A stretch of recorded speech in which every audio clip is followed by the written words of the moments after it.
നമസ്കാരം. സർക്കാർ ഉദ്യോഗസ്ഥർക്ക് കോളടിച്ചിരിക്കുകയാണ്. ഓണം പ്രമാണിച്ച് നമ്മുടെ കേരള സർക്കാർ വി സതീശൻ സർക്കാർ വലിയൊരു തുക ബോണസാണ് നിങ്ങൾക്ക് വേണ്ടി പ്രഖ്യാപിച്ചിരിക്കുന്നത്. അടിച്ച് പൊളിക്കാനായിട്ട് തയ്യാറായിക്കോളൂ. എൻജോയ്, അർമാദിച്ച് ഈ ഓണം അടിച്ച് പൊളിച്ച് ഓണം തൂക്കിക്കോളൂ. നിങ്ങൾ എൻജോയ് ചെയ്യാൻ റെഡിയല്ലേ? ഞാനപ്പോൾ തുക പറയാം. സർക്കാർ ഉദ്യോഗസ്ഥർക്ക് കേരള സർക്കാർ 4500 രൂപയാണ് ബോണസ് തരാനായിട്ട് പോകുന്നത്.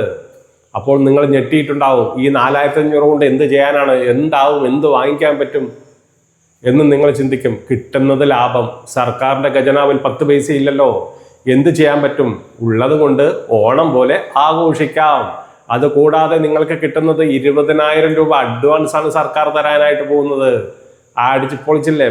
പൊട്ടിയില്ലേ? ലഡ് പൊട്ടിയില്ലേ? അടിച്ച് പൊളിക്ക്. ഓക്കെ. അതുകൂടാതെ താൽക്കാലിക ജീവനക്കാർ, ബോണസിന് അർഹതയില്ലാത്തവർക്ക് ഉത്സവ പത്തയായിട്ട് 3000 രൂപ കേരള സർക്കാർ തരുന്നുണ്ട് ഫ്രീ ആയിട്ട്. അതുകൂടാതെ 6000 രൂപ അഡ്വാൻസും നിങ്ങൾക്ക് കിട്ടുന്നതായിരിക്കും.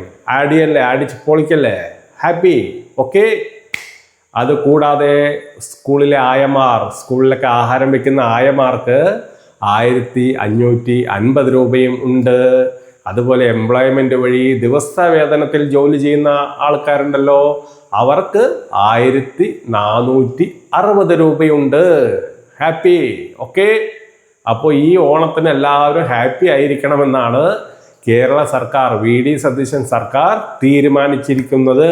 അതുകൂടാതെ കേരളത്തിലെ അംഗൻവാടികളിലെ ആയമാർക്ക് 1450 രൂപയും ബോണസായിട്ട് കിട്ടുന്നുണ്ട്, ഉത്സവ പത്തയായിട്ട് കിട്ടുന്നുണ്ട്. അവരും ഹാപ്പി അല്ലേ? എല്ലാവരും ഹാപ്പി. അടിച്ച് പൊളിക്കാം. നമ്മൾക്ക് ഈ ഓണം അടിച്ച് പൊളിക്കാം. ഹാപ്പി ഓണം. Bye by.